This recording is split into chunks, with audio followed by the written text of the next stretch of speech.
Hello friends, આજે આપણે બનાવીશું વ્રતમાં કે ઉપવાસમાં ખવાય તેવી ભાખરી. તેની સાથે અલગ રીતથી ચા બનાવીશું, તેથી સાયપત્તીની ઓછી જરૂર પડે. હવે એક બાઉલ લેશું, તેમાં 2 કપ રાજગરાનો લોટ એડ કરી. લોટ વજનમાં 200 ગ્રામ છે. આની 6 થી 7 ભાખરી બનશે. 2 મોટી સાઈઝના બટેકા બોઇલ કરીને તેને આ રીતે છીણ કરી લીધું છે, તે એડ કરીશું.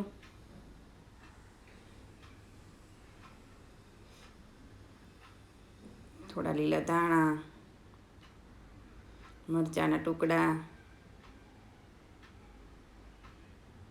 સ્વાદ પ્રમાણે નમક, 2 થી 3 ચમચી જેટલું ઘી એડ કરીશું. જો તમારે તેલ એડ કરવું હોય તો પણ કરી શકો છો.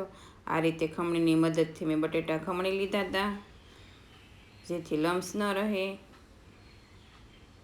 હવે થોડું થોડું પાણી એડ કરી લોટની કણક બાંધીશું. લોટ ઢીલો ન થઈ જાય તેનું ધ્યાન રાખીશું. જેવો આપણે ભાખરી ન બાંધવી છે તેવો જ લોટ બંધાશે. હવે તેને 10 મિનિટ રહેવા દઈશું. ત્યાં આપણે ચા બનાવી લઈએ.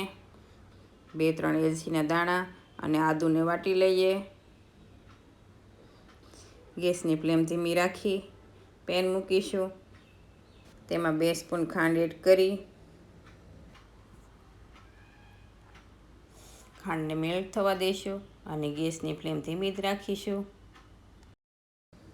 આ રીતે ખાંડ મેલ્ટ થવા દેવાથી સાયપત્તીની ઓછી જરૂર પડે અને ચા ખૂબ જ ટેસ્ટી લાગે છે. જો તમે ક્યારેય ન બનાવી હોય તો એકવાર જરૂરથી ટ્રાય કરજો. હવે ખાંડ બધી મેલ્ટ થઈ ગઈ છે. હવે તેમાં 1 કપ પાણી એડ કરીશું.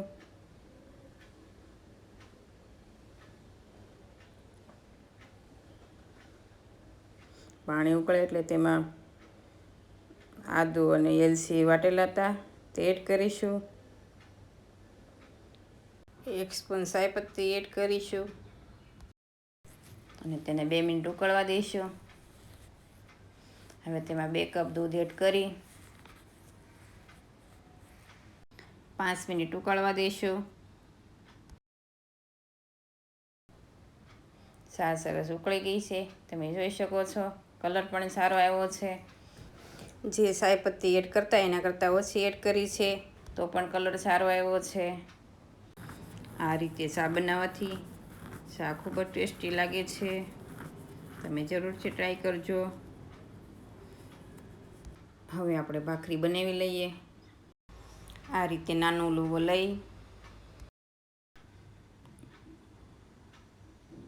તેમાં થોડું તેલ લગાવીશું. વેલણને પણ તેલ લગાવી દઈશું.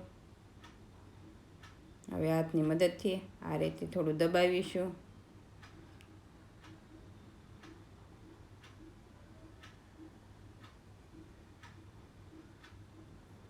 હવે આ રીતે વેલણથી ભાખરી વણીશું અને પાટલીને ફેરવતા જશું.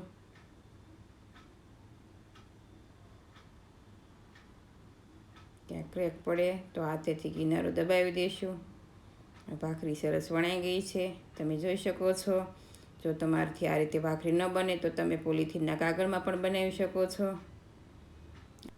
ભાખરી એકદમ થિકનેસ નહીં અને પતલી પણ નહીં એવી ભાખરી બનાવીશું. હવે પેન ગરમ થઈ ગયું છે, તેમાં અડધી સ્પૂન ઘી એડ કરી